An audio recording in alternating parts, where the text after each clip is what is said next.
Hey guys, welcome back to Breaking Payments. This is a special takeover episode with our friends from Payoneer.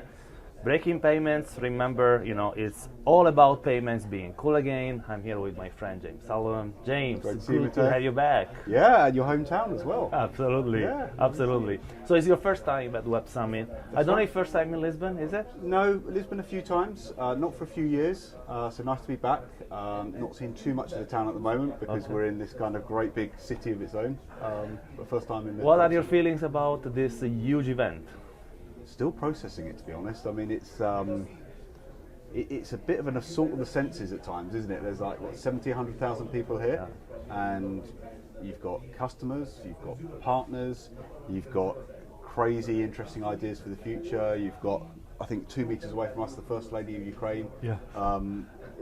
Everything's going on, so still processing it. A lot of fun. It will probably take a few days to kind of deconstruct. It has been a super intense year, and right now I know that part of the team is at Singapore FinTech Festival. Yeah. With the Monetary Authority of Singapore. Part of the team is here. It's how you guys are dealing, with being a global company and all of a sudden, pay attention, to all these events around the world. Yeah, I mean it's busy times for sure. I think we're quite unique in the sense that like a lot of our customers actually went global first rather than dominate a market and then go international. We're really trying to be quite focused though. We're helping SMEs grow. That's our main kind of like mandate and guiding principle. And we're quite lucky in a way because I think you and I saw each other over the summer at a payments event, and the theme was we're in a payments revolution. The next 10 years, regardless of what's happening in the macro environment, it's still going to be a revolution for payments. We're in the middle of that, and we're also lucky because our customers are almost exclusively in the digital economy, and that's a revolution as well. So we've got two revolutions. Sometimes it feels like we're trying to be economists and trying to figure out which way the world's going. And probably the only challenge we've got is too much opportunity, which is a really nice situation to be in. Do you think there is an impulse that is given by the post-pandemic? Is the excitement of this event being back sort of pushing towards the business? Yeah, it's you feel it a bit personally and professionally at the moment, don't you? There's so much going on. You've got to be in multiple places. I mean, as you say, like, could have been in Singapore this week. Absolutely. We're in Lisbon. Another event next week. It's interesting. One of the conversations we've had this week is around the kind of future of working, and something we're learning is that there's a whole debate about hybrid, work from home, work in the office. The real revelation this year is the collaboration, the fun times, the most biggest learnings, I suppose, is when we come together internationally. So either at conferences like this or internally for meetups and synchronization kind of events. So I think this is to continue. The passport's getting a lot of stamps at the moment. I think also, what you were just saying, it is almost as if the components of even bringing back together the team in person has an important component, for this type of events. Before it was like business as usual. People were seeing each other in the office much more often. So I was thinking that maybe for such a global companies, it's also a great way to remind yourself the company culture, the joy of being together, isn't it? I think Absolutely. so. I mean, sometimes we feel like. I mean, like an example, I've met two colleagues this week. I've worked with them for 3 years. They're based in Ukraine. They've made the journey over here. Wow. It's amazing. Amazing. And actually it feels like we're almost our own culture or our own race. Like, it doesn't matter if you're from Asia, Latam, Eastern Europe, Western Europe. There's a commonality there. And that's really nice. We missed that when we were locked up and restricted. So we were talking earlier that half of the people come to the stand to buy, half the people come to the stand to sell. Is maybe sometimes difficult to figure out, a good lead from a conversation. Put it this way. Can you name a couple of conversations that were, promising beside the one about future of work you just mentioned? So Interestingly, there's a lot of Central and Eastern European small companies here, SMEs, which is one of our target markets. So we've had a lot of conversations there, but on both sides, both from trying to help them and be that growth partner for them, and they kind of been the growth partner for us because we're a growing company. There's almost so much to do. We would like extra tech resource. They're keen to try and support us. So that's been one area. It's a true partnership. You expect a partnership these days in fintech, in banking. To have a partnership in SMB almost sounds unrealistic, but it's true. And then it's a bit of a case of not having any fixed objectives, and some really interesting conversations have happened when people have tried to sell to us and been fairly successful. So we've spoken to consulting firms that can really help us with some of the kind of expansion into new markets. I mean, you and I were just chatting about Africa before we sat down. It's kind of good to keep an open mind. It's probably one of the learnings of the week, and not have too fixed an agenda. Actually, there is something that came to mind whilst you were talking about this type of conversation. Talking about talent. In Europe there will be 500,000 people need in terms of coders and data scientists from now to 2030. And talent, I think and I believe, is a conversation that is very recurrent, especially for large firms and global companies. What's your take on this? Because some of these conversations you just mentioned actually are extremely useful as well to find some of the hidden gems that maybe are looking for a job, and you get both the feeling of the individual, as well as her preparation, and coding skill, but also the culture and the attitude, and sometimes you just click, don't you? Exactly. And we're doing it in different ways now as well. So it's not even as simplistic as remote or in office. We're talking about freelancing. We're talking about contracting. We're talking about consulting. We're talking about very project driven. And part of that is it's great to have that fluidity and flexibility. Part of it is that as a reasonable sized business, we can no longer dictate to people how they work. We can only manage on outputs.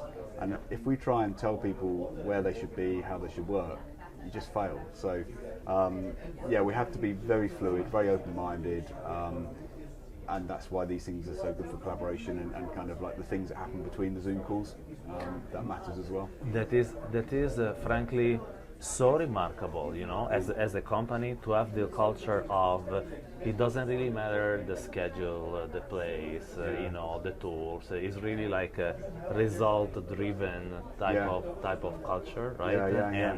And I think that there are companies who, banks don't always get it, because they are still also because they don't have the internal infrastructure, to be able to cope. But yours is different. You guys were built for it, right? Yeah. And that's really where we've probably been quite lucky. We've gone, and what we've seen with our customers as well, is that they've gone global first.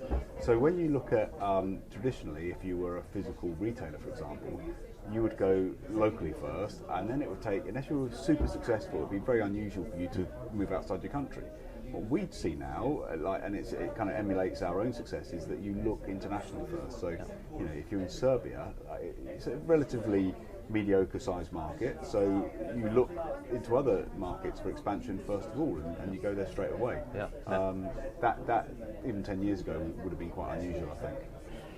So let's dive a little bit into like a business conversation now. And you and I have shared a very interesting debates about Web3 payments, a couple of months ago, and this is like one area which we won't touch in this conversation because it's kind of out there. There is a lot of fear of missing out, and a lot of speculation, I think, whether or not this new world and how it's going to affect the payments. But what do you see in terms of trends, in the payment space that are worth mentioning?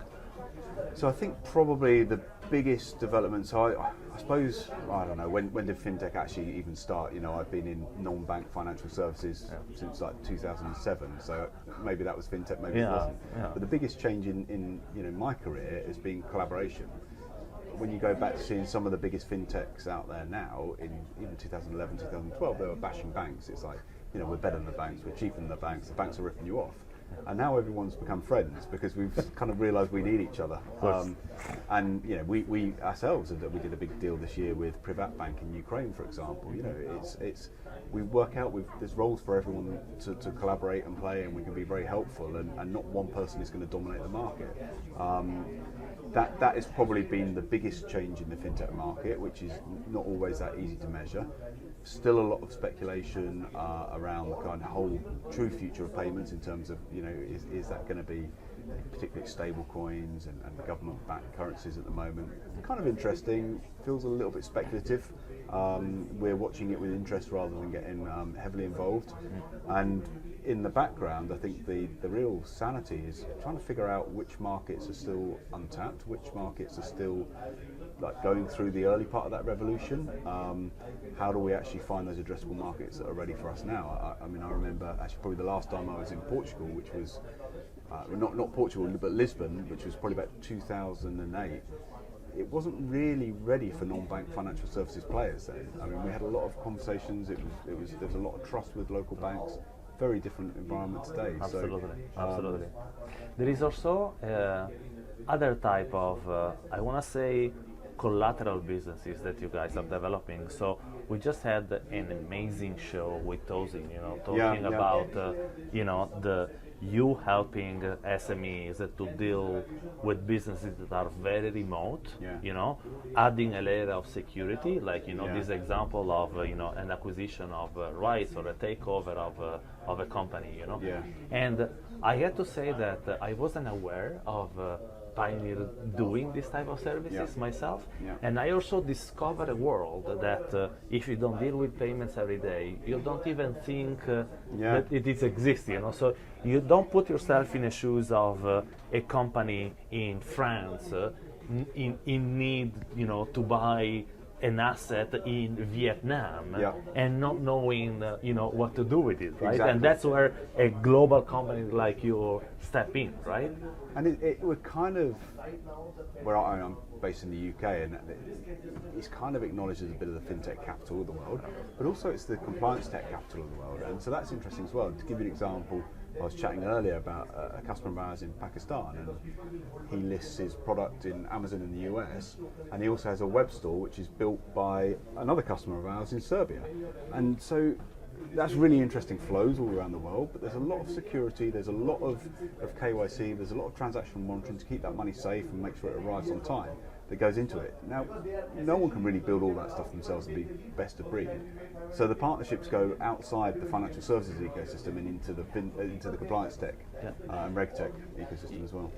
You know, James, what I find fascinating, if you just take a picture of our conversation of the last 5 minutes, we mentioned Serbia, Vietnam, Pakistan, Montenegro, and we are and we are talking about a giant company that you know, at the first sight would be very polarized, for example, towards the US, you know, because you guys listed there, but actually not. I mean, as you said, like helping new frontiers to grow is certainly essential for your business, right? Absolutely, yeah. I think it's almost a bit of like helping the underdog sometimes. Like it's really rewarding.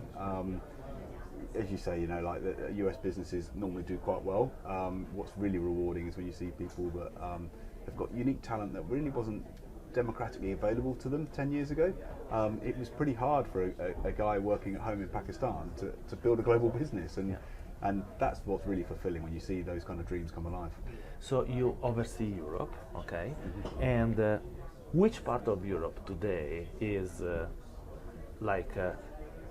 still the biggest growing potential? So you mentioned Eastern Europe, okay? You mentioned Portugal, that is very different, you know? Do you see different like Southern Europe versus Northern Europe, for example, from where you sit? I mean, so for us, Europe's 44 different markets and I think 24 different languages and multiple regulators and currencies, fragmented on a bad day, a beautiful portfolio on a good day. So you see things like during the pandemic, travel and tourism obviously took a hit, but then that was compensated by e-commerce, but freelancers have done consistently well for a number of years now. When you drill down to countries, it's fairly evenly distributed. Where it's getting quite exciting, I think, is on that kind of Central Eastern Europe like border, if you like, so Poland and Romania and Hungary. There's some really interesting stuff happening there that we're getting deeper into now. We've just in fact this week, I think, had our first team member join us in Poland, and several others joining soon. So that's an indication of some of the opportunities we see in that market, for example. But nowhere's underperforming. No one's dropping the ball. So it's just it's a ripple effect around the region. Amazing, James. I think that I hope we're going to see many more interesting conversations in the future. At the same pace that you guys are expanding, helping the underdogs, as you were saying. I love the Vietnam story, and I think that the world needs people who invest, in high potential ecosystems like Payoneer does. Thank you very much for being with us once more. Great to see you. Okay. Thanks, Matteo. Guys, that was live from Web Summit with Payoneer, and it's a wrap.